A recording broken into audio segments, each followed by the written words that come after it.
The war in Afghanistan has been ongoing for 14 years and is now the longest war in American history. In the past, President Obama had promised that by the end of 2015 he would bring home the majority of U.S. troops, only leaving a small force of about 1,000 remaining. But on October 15, 2015, Obama announced that he was changing his policy. The new policy will have 9,800 troops stay until the end of 2015 and then drop to 5,500 by the end of his presidency, leaving the next president to decide whether or not to end the country's involvement with Afghanistan. Obama's decision was made after many military experts informed him that there would be major problems in Afghanistan if he proceeded with his plans of moving troops out of the country.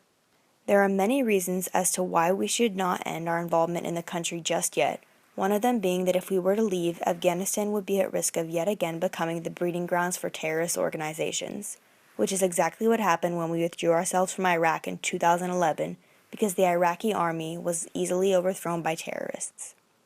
Many experts fear that the same thing will happen in Afghanistan if the U.S. troops do not continue to train and support the Afghan military.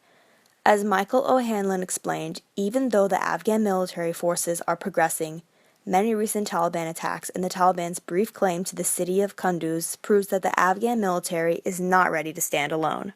According to U.S. officials in Afghanistan, in 2014, the number of casualties in the Afghan forces had increased 50% compared to the previous year, proving that the forces still need military help from the U.S. If al-Qaeda or the Taliban take control of Afghanistan, global terrorism will become an even larger threat than it already is, and everything that our soldiers have worked and died for over the years will be obliterated. If we leave the country completely, we would no longer have military bases there, which would make it almost impossible for our military to deal with future threats and carry out anti-terrorism missions, leaving the U.S. even more vulnerable to future attacks. The U.S.'s departure would also negatively impact the country of Afghanistan. Taliban insurgencies remain a large threat to the country, and as Nicholas Burns, a former U.S. ambassador of NATO, pointed out, Afghanistan is still a relatively unsteady country whose government in Kabul is too weak to take on the responsibility of law and order, protecting borders, and fighting terrorist groups.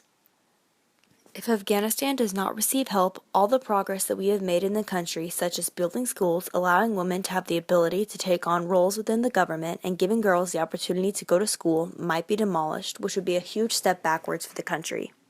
If we were to leave, there would be only more death, more terror, and more innocent people being denied their freedom. As Nicholas Burns stated, Americans can be proud of what we've done there, but the job is not finished, and we shouldn't leave before it's finished.